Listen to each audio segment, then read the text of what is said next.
Miami has the Dolphins, the greatest football team. We take the ball from goal to goal like no one's ever seen. We're in the air, we're on the ground, we're always in control. And when All right, you say as always, Miami, you're talking Dolphins Super Bowl, number one, but we're baby! the Dolphins number one! So fins up to all you guys.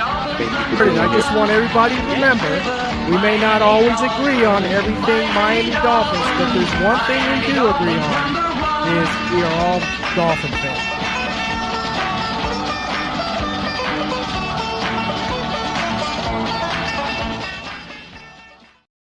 Hello, everybody. Welcome to Real Talk Fins Talk. I'm your host, Steve Malloy.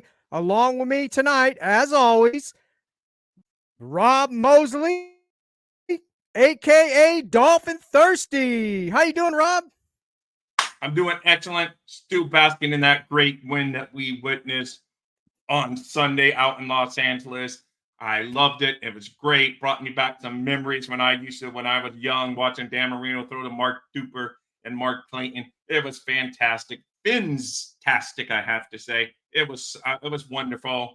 And now I know it's going to be getting time soon to be worrying about the Patriots coming up. But one more night of talking about the great victory I think is on the books. So that is great, and I'm looking forward to it. And you can find me on DolphinThirsty.com, Dolphin Thirsty on here on YouTube, and DolphinThirsty.com now has a shop with safe affiliate links to Fanatics. Anything purchased there is purchased on Fanatics in a safe, secure manner. But Dolphin Thirsty gets a small little commission, and you guys are great. So thank you, Steve.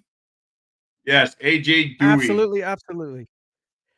Yeah, absolutely, AJ man. Dewey. It's always great. It's always great to do a show when we win. Always great when we win. Yeah, it was a great game. 36-34. Miami Dolphins beat the Los Angeles Chargers. And everybody that's coming into the chat, please make sure you like and subscribe and share with your friends, your families, everybody you can share it with. We'd appreciate that.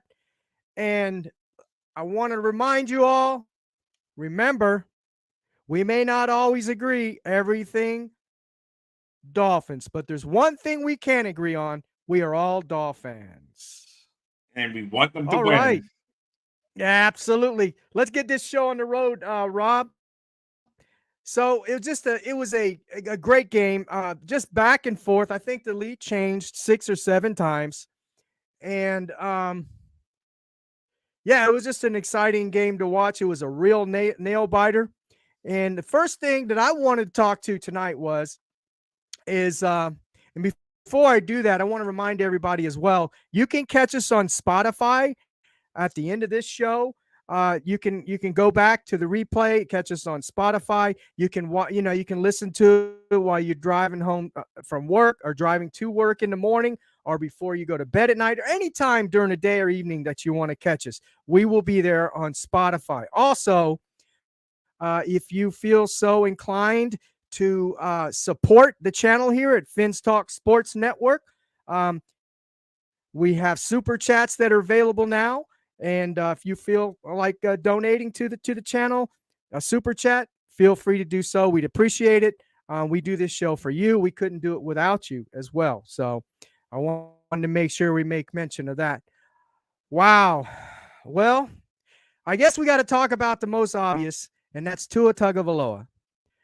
But let's not start with Tua Tagovailoa. Let's start with Mike McDaniel. Mike McDaniel called a beautiful game. The guy schemed this game up perfectly for Tua and Tyreek and all of our receivers. I mean, he schemed them up open. I mean, these guys were open. They were running loose. They were just all over the place, all over the field. Tua could just hit them at will. 100% correct. You got to give Mike McDaniel kudos. The guy just simply, plain and simple, outcoached Stan. Yes, he got revenge from last year where people were saying, that McDaniel got outcoached last year. I think he took that and, like, okay, I'm marking that one down in the book. Chargers made a little bit of funny make fun of McDaniel in their off-season video when all the teams pump their schedules up and stuff. They showed Yep. McDaniel like vaping and all that, and they asked McDaniel, "Oh, what do you?" He goes, "Oh, I just think it's clever people coming up with clever thoughts that are good technology-wise," or something. A Mike McDaniel style answer, but he Right, knew about right. it. Most of the time, they would say, "Oh, I didn't even know about it. I don't get into stuff." He actually admitted he knew about it. So I think it was just a little extra, chip on that shoulder. Go in there and out coach him. And to me, to this date, that's his best coaching experience. Not jumping the gun, looking forward to next week, but it's going to be Belichick's a defensive mastermind. McDaniel, I think, is an offensive mastermind. It's going to be fun watching those two brains go against, see what Belichick tries to take away. It's going to be fun. Yeah, absolutely. It's going to be a chess match for sure, for sure. And I, like I said, I got to give my kudos to Tua is him. Tua is him for this week. With me, Evan, Tua write this is him. down. Write this date down. Evan, write this date down in history. Steve is saying he is him. So would you put a put a disclaimer on there, Steve, and say for this week or something, because we're going to hold this to you that you finally came around and whatever. So we do know you got a Tua autograph hat Absolutely. now. So I'm happy that you are. Yeah, yeah. The good thing with You see, I Steve, brought- you always want the Dolphins. So that's the good thing. I brought just some- tease you in fun. Yeah, I brought some good vibes to the Miami Dolphins and to Tua by getting him to sign my hat. So you see, Yes, I think I that's did what something- broke. That's it. It's just that's it. The Yep. evil spirits are lifted, and we are ready to win some football games with Tua having performances like that. But that's one thing I just almost wish it didn't come in the first game, because I don't want everyone to put him on a pedestal. Now when he throws for 300 yards, they're going to say, "Oh, he only had 300 yards and 2 touchdowns." I told you he was a one-hit wonder. Because 466 and 3 touchdowns, kind of hard to live up to each and every week. But man, was it fun. But oh, it was great. It was exciting, and for sure, I seen this was Tua's best game in his career. He played his best game in career against the his complete. the I Chargers. agree. Complete game. Complete game. Against the Ravens, he had that one quarter where he blew it all up. Right. But overall, it was great. Yeah, absolutely, absolutely. But yeah, Mike McDaniel, man, he just he's going to be a hard guy to keep up with. These coaches trying to outcoach him. He's just has a mastermind when it comes to devising schemes and making players, putting them in the right position. But here's what I'd like to see, Rob, and I would love to see more of it. And you can't really talk too much about it with the Chargers game because the passing game was working. It was working. Why change it up, right? He did try to keep them honest a few times, and they were running well when they had to. But for the most part, Chargers kind of shut him down a little bit, but they couldn't stop the passing. And he went with it, he went with what the hot hand, so I can't blame him for yeah, you go with that, now against the Patriots, that might be a little different story. He might, I would love to see him run the ball a little more. I think the Patriots will play the Dolphins definitely a lot better than the Chargers do. They always do. The Patriots always play better defense against the Miami Dolphins football team. Yeah, but the Miami Dolphins always play better against New England. Every the years that New England's been winning. Up that's there's true. a little different story, but they always play each other tight. It's never true. Even in the tank season, I hate to use that word, tank season. We went up there on the last week of the season when they had something to play for. We had nothing but the guys talking about where they're going to go fishing or golfing or hunting in the off season, and we still went up there and beat their butt. So you never, ever know in this series. Yeah, just like any Tua is 4-0. Tua is 4-0 against Belichick. Yeah, hey, you're super on spot. And all right, let me give a quick shout out before you do your thing. DG Live in the house, guys. Make sure you give him a follow here on YouTube. Add an extra E when you're looking up DG Live with an extra E at the end for his excellent show and channel. Oh yeah, you can go. Sorry, I just had to get that out because GJ's always. No, I appreciate it. I appreciate it. I appreciate it. If you recognize anyone in the house that's coming into the house, please, by all means, give them the recognition. We appreciate everyone who joins the channel. and DJ Live. I see him in there. Ender's in there. My man Ender. Appreciate you for joining. Evan, of course, is in there. I see him in the Of house. the bandwagon. Evan of the bandwagon. 8 p.m. Thursday nights now. 8 p.m. Thursday nights here on this very same Bat channel. He is on there, and he is almost as cool as Batman, especially when the Dolphins win. Evan always does a good job. Absolutely. Him and Hank over there have a lot of fun. Yeah, absolutely. Hey, Scotty. So Scotty's in the house. Hey, Scotty. Good to see you, man. Good to see you. Hey, Scotty, Tua is him. Here, you got it on record, Scotty. You heard him say There it. you go. And no, Scotty, as you said the other day, he didn't burst into flames when he said it. So he said it. We got it marked down, and it's great to hear. And Scotty, Disclaimer. you're right. This week, this week Tua is him. Yeah. Yeah. But he got it. Hey, like I said, I call it like it is, man. And he played an outstanding game. But moving on, and you got to give the kudos to. I'm not ready to apologize to Greer and McDaniel right at this present moment, but that O-line played really well. They played good. Look, they played against Bosa. They played with Khalil Mack. I mean, those guys are really good edge rushers, some of the best in football. And our lines stood the test of the game. They stood up and they kept them. And Tua came out of the game. He had a clean jersey. He came in with a clean jersey, went out with a clean jersey. You can't ask for more than that with the O-line. Now, individual performances, the best individual performance, I believe, that was on the O-line was Kendall Lamb, and he was replacing the hurt Terron Armstead. And if you're into PFF like I am, his PFF was a 72, right up there with Armstead last year. So he filled in really well his shoes on that O-line. Connor Williams, even though he did have him and Tua had some miscommunications on the snaps. Could have been bad, but it wasn't. Hey, it's over with now. We won. And we got the dub, man. We got the dub. Hey, Danny, let me give a shout out. We don't get too many Facebook people. So Danny found us here from their Facebook channel here. Excellent. On the Fins Talk Sports Network. Welcome, Danny.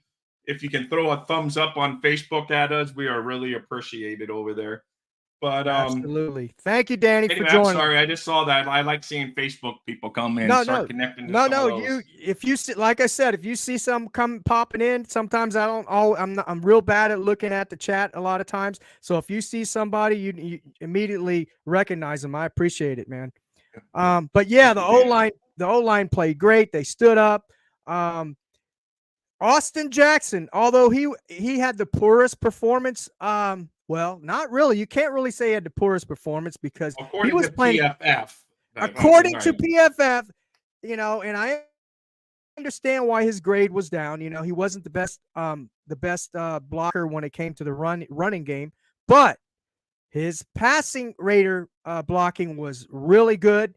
And man, he really did it. He just did a number on Bosa. He kept Bosa at bay, and that's all you can ask for him, man. No, you're right. The only time you really heard Bosa's name was when he grabbed Tua's face mask. His face mask. Yeah. Yeah. And then one time he went unopposed, but Tua was able to get rid of it, and Bosa was right in front of his face.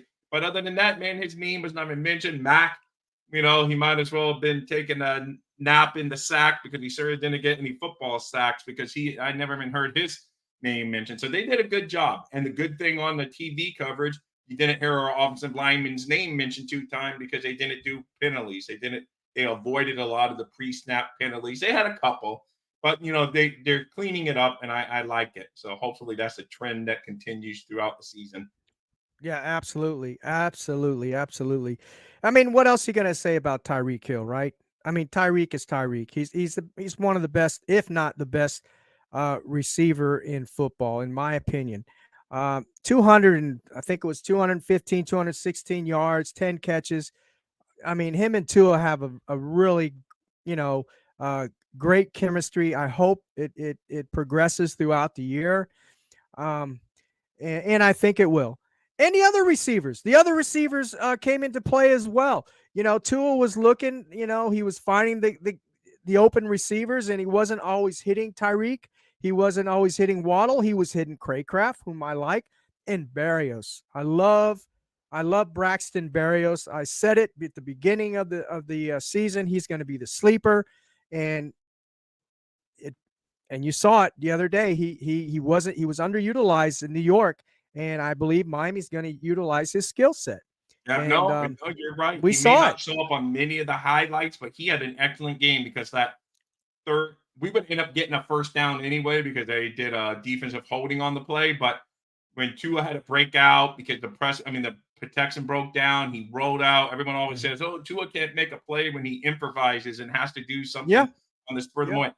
He ran out to the side that he's supposedly not that great, going towards, coming closer to us, look to the left, and he threw a dime on the sideline that only Braxton Berrios could catch. He caught it in. Yeah. And when I first saw him, there's no way he got inbounds. But that beauty of a pass, he was inbounds, first down, and it was super duper play, man. So I love that. So you're right. And then the one where he caught the ball, like where Yeah. he, and then the Chargers burned the timeout, challenging it. I thought that was, really cool, and that was great. Yeah. So that was another good one. Yeah, I mean, our receivers made a lot of good catches, but too his ball placement he was dropping him in there. You cannot talk about his ball placement. His ball placement was perfect.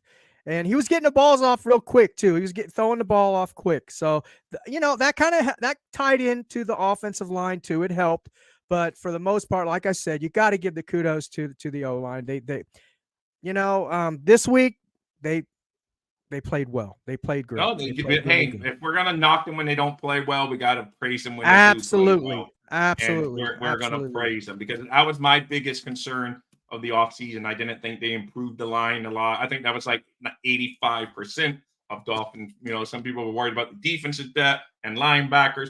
My main thing was the offensive line because I knew Armstead was a little health issue all the time and all that stuff. But hey, they went out there, they performed, and it was a great. Hey, I can't knock them. And Duke, thank you for the comment. And yes, Durham Smythe did have a surprisingly good game. Surprised me. I did not expect Smythe to come out of nowhere. Look, I knew Smythe. He's caught the ball in the past. He's made some decent plays for us and all that. But I don't know if you remember that play where Tua was a little bit in trouble and he rolled to the left, and Smythe came back. Oh yeah, he came back to him. Came back to help out Tua, so he could make that play. That was excellent. I mean, good decision on Smythe's part, awareness. Yeah, and he blocked well too. He blocked well. And let's not forget about Ingold. Let's not forget about Alec Ingold. He caught 2 passes for I think 34 yards, so 17 yards a pop for every catch he made, which were 2 catches. And his blocking, excellent. Did some really good blocking for us, helping out the O-line as well. And Smythe as well. I mean, even Craycraft, and I love Craycraft. He's not going to, like you said, Rob, he's not going to be the all-star, all-pro receiver, but the man has hands of glue. He's a good, crisp route runner. He's a really good blocker as well, and he made some really good blocks, helping out in the few running plays. I think it was 20 running plays that they did run, and he made some really good crackback blocks. Oh man, he's a good. I mean, that's why he made the active roster. Absolutely. Now, absolutely. Chosen's back on the practice squad. He made the active roster for those contributions. He's a good blocker. He can play special teams. And hey, when given the chance, he can catch a touchdown pass. So yeah, it's absolutely. It was good, man. Smythe was open on that play too, but that was a beautiful pass. That was like thing of beauty. And one thing more about Tua as a player that no one else will talk about, but when I realized, man, he's learned a little bit. He was rolling out, had nowhere to go with the ball, and he just chucked it into the ground. You owed Tua trying to make something, would have tried to fit a ball in a window. He probably couldn't have fit it in, and it would have been an interception down there in the red zone. But he uses smart. So, okay, there's nothing there. He chucks it into the ground, doesn't take a hit, doesn't try to fit a ball. No one else probably even remembers that play, but I made a note when I said, I go, okay, Tua chucks the ball into the ground. And I thought that was like a sign of, him maturing, and I thought that was a really good play.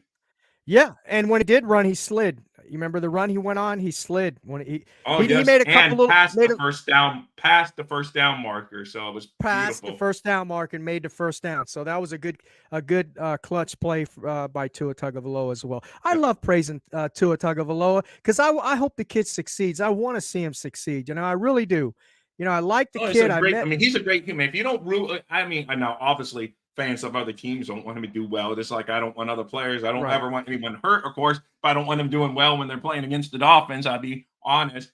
But it's like, how can you not root for Tua if you love the aqua and orange? I mean, the kid does everything he tries to do. And yes, I can say kid because I have sons almost this age, so I can say kid.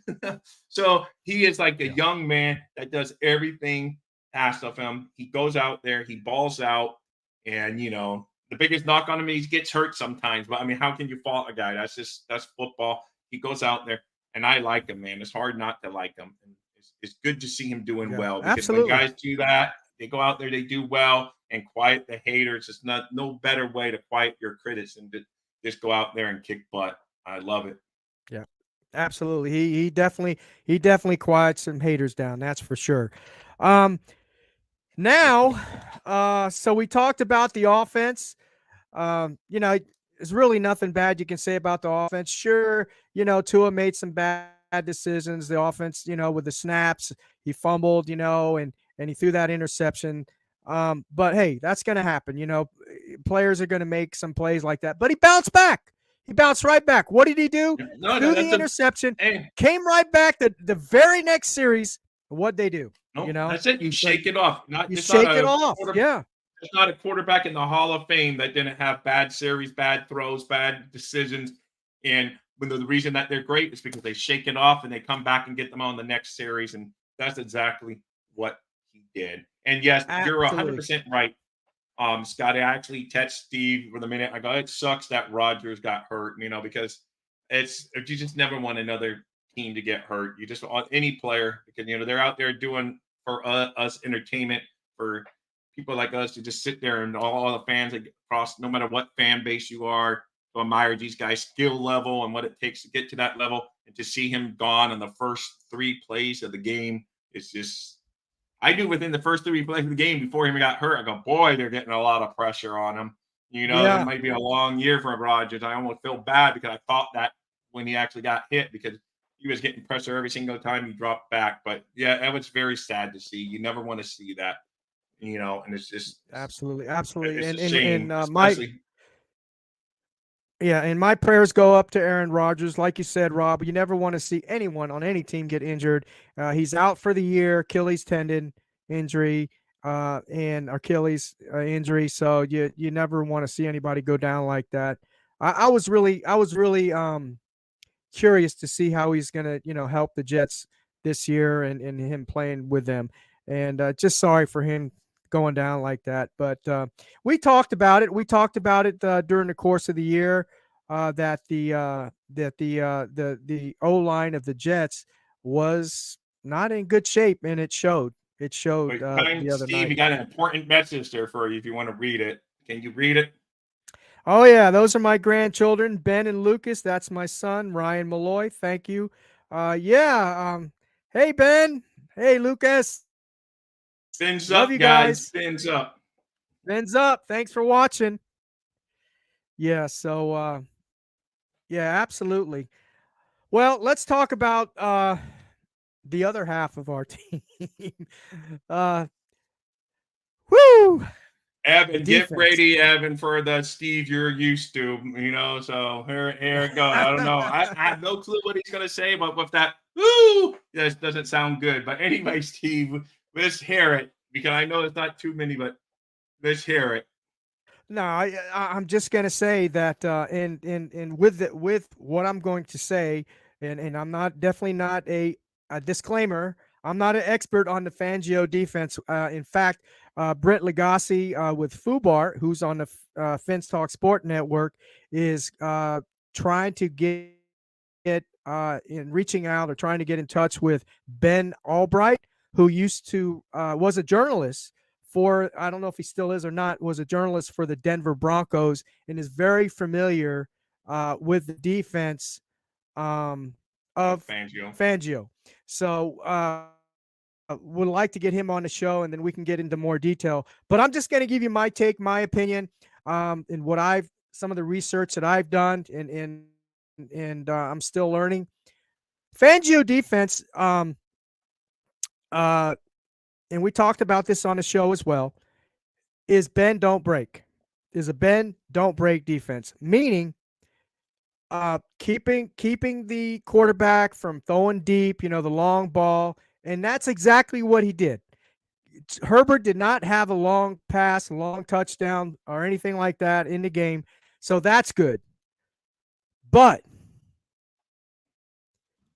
the run game for the Los Angeles Chargers, they were bullying the Miami Dolphins defensive line, and the linebackers were nowhere to be seen. We've got a problem in the linebacker core and the defensive line. Now, I will say this. I will give Christian Wilkins the benefit of the doubt. He didn't play in the preseason games, and he missed a bunch of practices. So did that hurt him? Was he a little rusty? Was he off? Maybe.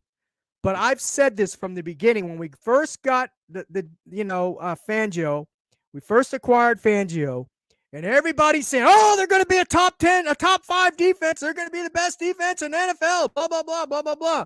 And I said, wait a minute. We have no evidence of that.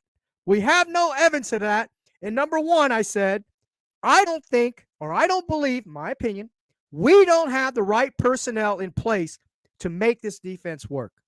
And lo and behold, well, it's a week one. Just like it's week one. It's week one. We got to slow our roll. I got you. We got to slow our roll. On both. We can't say we're Super Bowl bound because of Tua and Tyreek Hill, but we can't say we're in the toilet because of how the defense played. So somewhere, hopefully, we get more even along the line, and they both mesh out, and special teams, and keeps on getting better, and all of that. But I have a quick question before you get going again, Steve. Duke says, "Was Chubb worth giving up the first rounder we gave away?" And I say, not to this point. Evan said, "Oh, Duke, don't go get thirsty." Rolling, but to this point, no. And I didn't like the trade from the get-go because we had already done a lot of maneuvering, and I knew at that point there was a good chance that the NFL was going to be taking away our own first-round pick and giving up the one that we had acquired. I just didn't like it, but hey, it is what it is. And I hope now he goes out there, he kicks butt, has a good sack season, gets a lot of pressure. He sets the edge well, supposedly, all the time, but when you give a bag of money and a first-round pick for a guy, you expect a little more stat-wise, but he's okay. I will see how he does as the season goes, but I do want to see him up his game. Getting pressure on the quarterback. Yeah, absolutely. And yeah, up to this point, remember he only played 7 games with us last year, but he supposedly knows this Fangio defense, right? He supposedly knows the system, so I'm not giving him excuses. He played like crap. He got bullied just like the rest of the defensive line. Same with Wilkins. Same with Davis. I'm going to name them. Same with Phillips. They all got bullied. Phillips did okay. I did kind of knock Phillips in the beginning, but he just didn't have this. He did get the half sack, but I picked on Scotty. Oh, Phillips. But then so I went and read more about him. I guess he did okay. He just didn't get the set, the big pressures we wanted, but he got pressures, but not the sacks, I should say. He was just a few steps away a couple times. But yes, I agree with you. He's not living up to what we want Scotty and I all want him to be yet. But I think so let's see. Yeah. But here's the deal too. I really believed that David Long, and he was showing flashes in the joint practices, in the preseason, and with Tennessee, the kid was all around the ball, man. He played with reckless abandonment. And I don't know what's happened to him. He's gotten lost in this Fangio defense. I think he only played like 17 snaps. They took him out, and they brought in Van Ginkel, who is not even an inside linebacker. He had to play inside linebacker. And he rated higher. He rated higher. I know, like I said, we can't always go by PFF, but PFF rated Van Giekel at a higher performance, and that's why I guess he got more snaps than Yeah. Long did. Yeah. But So yes, I know who, but we're not covering special teams yet, Evan. I have a pretty good inkling you're talking about Mr. Sanders. So, yeah. but hey, But you know, and then but our hey, linebackers Gino, were they the linebackers they freaking just disappeared. I don't know what happened to our linebacker. Look, if I was the Dolphins and I'm Vic Fangio, and he said this in his pressers. There was guys that were good that playing pretty good, but some guys, that they weren't working out. They weren't fitting his system. Basically, is what he's saying. And I think the linebacker core is what he was talking about and referring to, and possibly the safety position as well. But for the most part, yeah, Javon Holland had big numbers in tackles, and so did Deshaun Elliott. But do you really want your safeties to have leading tacklers? no, you And your don't. linebackers are number 6 in tackles? No, I know. You want No, your you're right. safeties to be number 1? That's a problem. Yeah. Hey, So there's a Flipside Fishing problem. says, I think the Chargers O line may be one of the best in the league. So we will see. They got that. Yeah, you got Slater there, and you got the other guy. I can't remember his name right now. They're a decent offensive line, but come on, Yeah. guys. And then we got We were Vito we in were the number house. we were number 3 or number 4 against the run last year. Hey, I know it's last year and everything, but are you going to have that much of a drop off? Now, I did like what Javon Holland said, and I have to agree. He did say that it's a new system, new philosophy. Everybody's still trying to feel their way around the system, and we've said it on this show, and we've said it together and talked about it too, Rob. Maybe this defense needs to gel for another 3 or 4 games before we get it all together. Hey, maybe next week they go out and they look like the number 1 defense in the NFL. We don't know, but I'm only calling it like I see it right now. And right now, they don't look very good. No, They they do don't. not look And very good. like you said, we'll see this week. I mean, let's give it where credit's due. The Chargers do have some weapons that are, are you going to want the running game to beat you or the passing game to beat you or whatever? I mean, because they got Herbert, they got some good outside weapons and they got, Eckler. So, they're going to get theirs no matter what. But yes, it's more discouraging when a team just pounds it down to your throat over and over and over again. And yes, that is something that I'm sure Belichick and crew are looking at this week saying, okay, we're going to pound the rock until they stop us, so hopefully we tidy up some loose ends and we get a lot better this week against the Patriots, because the Patriots, I know a lot of Dolphin fans are like, I saw people, because I'd be at the first home game, of course, but everyone's like thinking, oh, we're going to be 2-0 when we play. I'm like, guys, let's play New England first before we start saying we're 2-0. Because New England's not going to be a give me. I don't think any team in this division's a give me. I think the Dolphins should win? Yes. But do I think it's as easy as some people are saying? No. So, but you're right. Getting back to your point, the defense needs to step up, because we're not going to be able to score that many points every single week. And we're not going to have a quarterback with 400 yards, a receiver with 200 yards every week. But McDaniel in his own press conference, when he was talking to the team, actually, he said, heck, there may be one week we need to win a game 10-3. So it's going to come. It's going to happen. We've all played this game long enough. We know that's going to happen. So we'll see. Yeah, and I agree with Scotty. He made a comment, and he said that the defense will tighten up, and I believe it will. I really do believe it will. I know Fangio's not. He's not going to, he's not going to sit back and just say, well, I got to accept what I have. No. He's going to get it fixed. Yep. He's going to get it fixed. One kudos over at me and you are both overlooking. At the end of the game, when all the Chargers needed was a field goal to win by a point, since Evan's favorite kicker in the NFL missed an extra point, but I still, like I say, he made some field goals. If he doesn't make that field goal at the end of the halftime, we're not in that situation. So I'm not going to pick on Sanders too much, but since he did miss the extra point, all the Chargers had to do was get in field goal range. And when Sanders missed that extra point, I was thinking, oh, crap, here we go. But no, the defense, that's when they got pressure on Herbert. And Herbert, for whatever reason, kind of what Joe Rose said, he's surprised of a veteran quarterback. And Joe Rose is almost like a Herbert fanboy at times. He always tease him like, man, we think you're a man crush on Herbert. He's always talking about how big and fast and how he can throw. But he's a to him, it looked like every time the Dolphins blitzed in those situations, he was like a deer in headlights and didn't know what to do and just kind of froze and Yeah. got the hey. Yeah. But you know what? At the end, they only needed one stop, and they got the one stop they needed to win the game. So I give them at least a little kudos, and maybe that would springboard them into the future, with more confidence now because they had plenty of time to move the ball into field goal range, and we stopped them. So I want to give the defense a little bone. Absolutely. When they had to stop them, they did. So I definitely give them the kudos for that. They did it when they had to, and we won. And that's all that counts. That's all that counts is what's up there on that scoreboard at the end of the game. Miami 36-34 when it's all said and done. Yeah. So I think the corrections will be made on the defense. I'm really, optimistic about the defense. I really do think they are going to be a top 10 defense. Yep. They just have to go back and fix the holes. Yeah. And, well, Evan and I think we'll be all right. Evan and Scotty are doing some Ace Ventura references.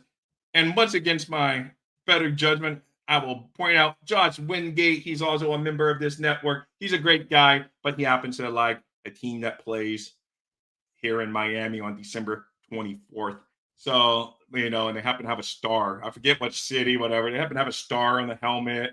And he likes that some reason. They got famous cheerleaders. You know what team I'm talking about. That's who he's a fan of. But it's all good. We are all one big happy family here at the Fins Talk Sports Network. And Josh, you can find his show. They have I would think it's a professional show, man. Their show's so good, Josh's, man. They got some really good stuff. So as much as it pains me to praise a Cowboy fan. So anyway, there you go. Sorry, Steve, I just wanted to see because we had some of our own superstar. Oh, Ralphie's in the house. All right. Ralphie boy. Yeah, that's what he was saying. Ralphie boy. That's who, if Bobby was here. So we would give him a Ralphie boy. Hey, Eric, welcome to the show tonight. And guys, make sure you hit those thumbs up button. You guys are great. But anyway, see, I didn't mean to cut you off. I don't know where we were anymore. I praise. No, I was just gonna. Much, I forgot where I was. That's fine. I was just gonna make the point that Josh Wingate mentioned, and he's correct. We need a more balanced attack on the offense. I think eventually, I don't want to be the bearer of bad news, but we saw what all happened last year when we kept continuously passing the ball and abandoning the run. So I still think, even though we had a great game and the passing game was working for us this week, we still got to get that running game going, especially in December. And if we get to the playoffs, which I think we can. So we've got to get that running game, going.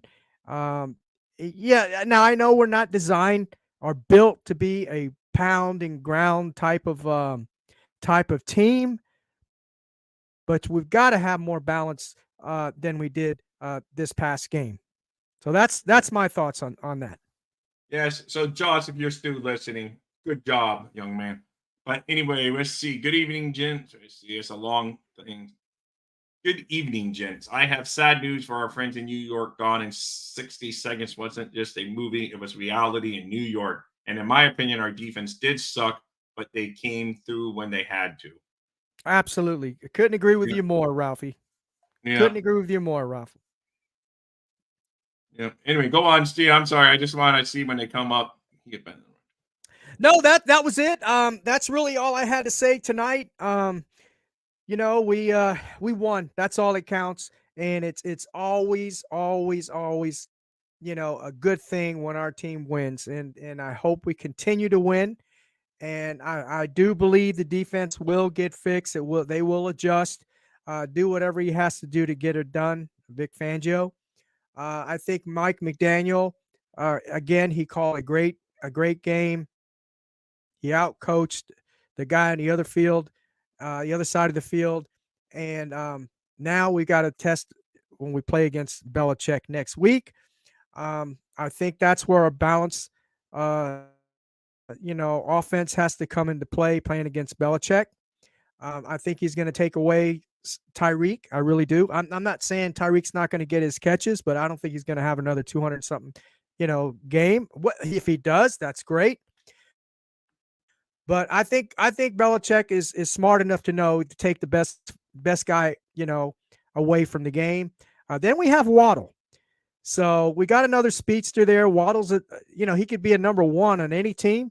Now I did hear something about Waddle might be dealing with an injury. He was feeling some pain during the game and after the game.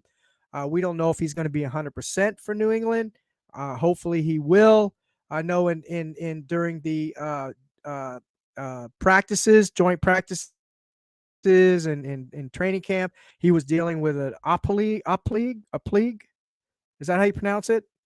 Evan would know, but I know what you're talking about. Just say he was dealing with some dealing with some injuries. from injuries, midsection injuries. There I you guess. go. So hopefully he'll be 100%. And look, I'm going to be quite frank. If Terran Armstead is still not 100%, rest him. Kendall Lamb can take the reins for right now. If he can do it for 2 or 3 games, do it.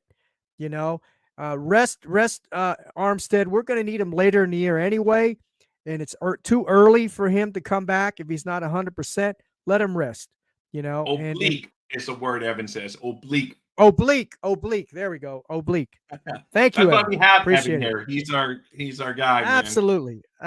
Appreciate that, brother. We've been positive. But yeah, he just said, "Look, Evan just said, just my opinion. Real talking. We've been super positive all day. I don't know what you're talking about, Evan. I don't know." Well, he's talking about the reality of the defense sucked. That's what he's talking about. You don't want to hear that. I'm sorry. Tape Evan the next time. I hate to say it, the Dolphins will lose at one point this season. I'm going to tape Evan the first minute he has when he comes on and hear all his negativity before Thursday. Hey, I've heard some real hopium on some other channels where they're saying Dolphins might go 17-0. Oh my, okay. Let's not get okay. Now that's definitely getting a little bit carried away. But yeah, hey, you know what? The Dolphins are a good team. I'm going to enjoy this season for the better or for the worse. Hopefully, there's a lot more better, and I just can't wait. Yeah. It's going to be fun. And if this pass, all I know is if they play every game like they did this week. I mean, if every game comes down to that, I don't think I would last through the whole season. I mean, that's like heart attack inducing stress. So it's like, you can't do that to me every week, Dolphins. I hope you put some teams away quick and early so I can rest and joke the rest of the game. And, talking about enjoying the rest of the game, I don't know if you guys all, two things. The blue screen at the end where we all went, ah! But then also the Dan Marino commercial where he's looking and he puts on the readers and he looks at that. I just thought that was classic. I had seen hints of it, but I hadn't seen that portion of the commercial. And I just thought that made me laugh when, he's like going out there and, they're all dreaming about going out there. And it was funny. So, and he's like, trying to read on this wristband. So it's good stuff. Yep. So, like I said, guys, it's about ready to close up shop. But hey, Rob, thank you for finding us here too. He's a regular over on my channel. So I told him about this network, and so that is awesome that he found this place too. So super duper. So happy for it.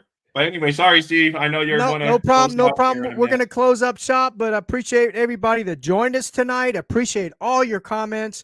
We really do. It keeps us going. You guys getting involved with the chat. We appreciate it.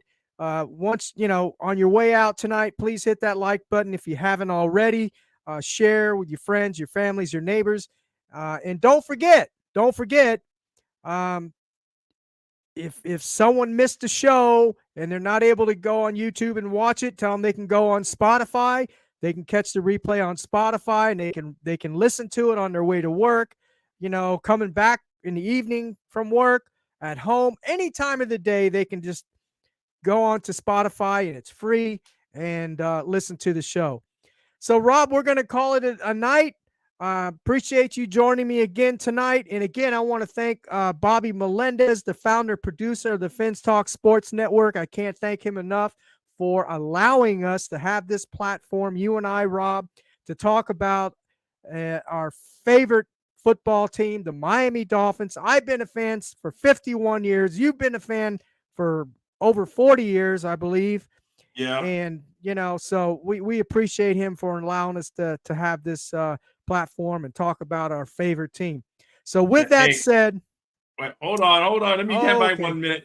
Go ahead. AJ Dewey. Yes, thank you. I mean, he knows I like AJ Dewey. That was my first favorite player ever. He wore number 77 for the Miami Dolphins. He went to LSU. He had 3 interceptions in the 1982 championship game when he was Richard Todd's favorite target that day. It was a muddy orange ball. It was beautiful. AJ Dewey, when I just can remember the call to this day. Yes, we went and lost the Super Bowl that year, but man, what an amazing day. So every time someone brings up AJ Dewey, and I'm going to talk about number 77 for a minute because he's my first ever favorite Miami Dolphins player. So anyway, thank you guys, and thank you, Bobby, for letting me come on here, talk football. You don't mind if I pump up my own show and my own DolphinThirsty.com. I appreciate that. So a big fins up and kudos for you. And when you give guys like Evan a platform, it's okay. Yes, Evan, that was a and little don't forget at you and for don't saying for- we're not positive because we are positive. So don't forget, Rob, we anyway, have Rob and I we're going to have our pregame show on Sunday on Dolphin Chatter on his network there, Sunday morning at 10 a.m. Eastern Standard Time. And immediately following our pregame show on the Fins Talk Sports Network, Bobby and his gang will have a pregame show immediately following our show at 11 a.m. Eastern Standard Time. So don't forget to catch both of those shows on Sunday. We'll be talking about the game, the keys to the game, and our predictions. So with that in mind, guys, again, thanks for watching. We won. Dolphins #1, baby! Wait, Dolphins he #1! Oh, he didn't give me the cue. This is on him. All right. Now, Dolphins #1. You didn't give me the heads They're up. #1. Dolphins #1.